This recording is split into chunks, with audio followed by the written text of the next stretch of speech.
Well, Alan, an excellent result for you down here, especially after going down to 10 men. It's a really difficult place to come, and you look at the consistency they've done this year. They've been fantastic.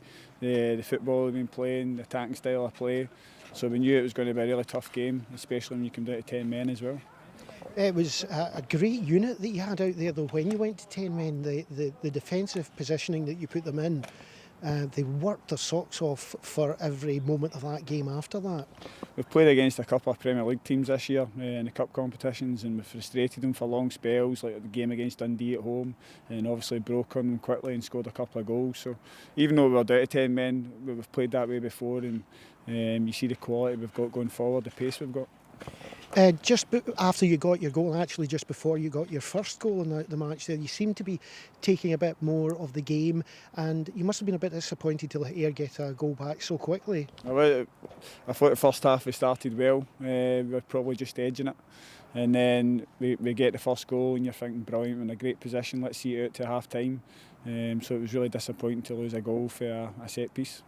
Now this puts some space at the top of the league for you for the first time for a while. Does that make you feel better about things just now, or is it still a long lead? No, I think both managers said it before the game. There's a long way to go. There's a lot of games and a lot of points to be won and lost before the end of the season, and it's whoever can maintain the consistency and obviously put a winning run together. Does that though give your team just that extra spur that they know they've been just got past their nearest rivals? They've done it 2 games in a row, if you think, the cup and this. Does that give them a good edge?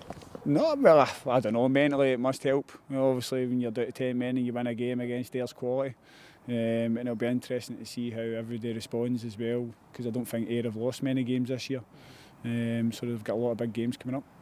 Final goal, when it was taken though, it was a really classy way to do it, through at speed through the middle, Hopkirk when he picked up the ball, and then to turn round the keeper and place it in the net. That was just excellent. Really good composure, that's what he's capable of. He scored a lot of goals for the 20s in the first team recently, and he showed the quality he's got when he came on. Once he's away from somebody, there's no way you're catching him. Well, Ian, disappointment is written large across your face today, and it's not for a lack of effort for the team out there, but it was a bit of a sucker punch after they had gone down to 10 men. Yeah, it was a sucker punch. I mean, the way they play, they're capable of that. They're forwards, they've got pace in the forward areas. Back to Hopkirk, Moffat. So it was a really poor goal for us to lose. I mean, I've got to say, I certainly don't think we deserve to lose the game. But over the course of the season, you know, what you deserve doesn't really matter. It's what you get. I'd much rather have played terrible and won 2-1, or even, you know, the very worst we should have got was a draw, you know, and just see the game out, because a draw with Moore, Adams and Devlin out isn't that bad a result. That was a big surprise for Ayr fans to see Devlin's name on the team list when we'd heard that it might not be for another couple of weeks until his hand had settled. Yeah. What was the decision? Was it a last minute thing? Yeah, it was last minute. I basically left it to Nicky, and I think we all felt that he could play. So we decided to put him on the bench and go with him. And you know, Jerry had been booked, so the last thing we wanted to do was the referee, you know, evening it up.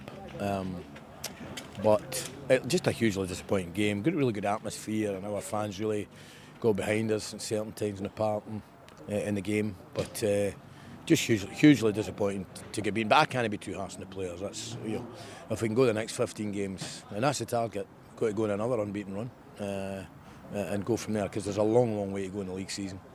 You had a very lightweight bench there today. You only had 5 players on it, one being your substitute goalkeeper.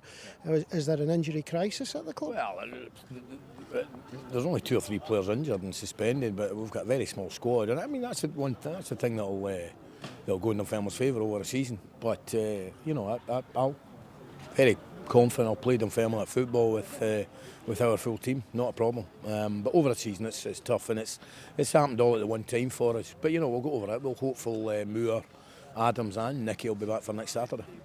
You've also had the boost this week, Bodog saying some extra cash coming into the club, and I know the fans are putting together something to the travel club from the cottage have put together a thing where fans are going to put 20 quid each into the club to try and boost this. Do you feel we need a bit freshness, something else for the second half of the season? Listen, I can't ask the chairman for anything more. I mean, this is all through Lackland. You know, without that money, it wouldn't be here. So I've got no right to go and say, yeah, the squad's too small. Of course it is, but we knew that. It'd be nice to to get the boys that are out of contract or on loan re-signed, and I hope to do that. And it might be nice to get one, maybe two in, and if we can do that, I'll be thrilled.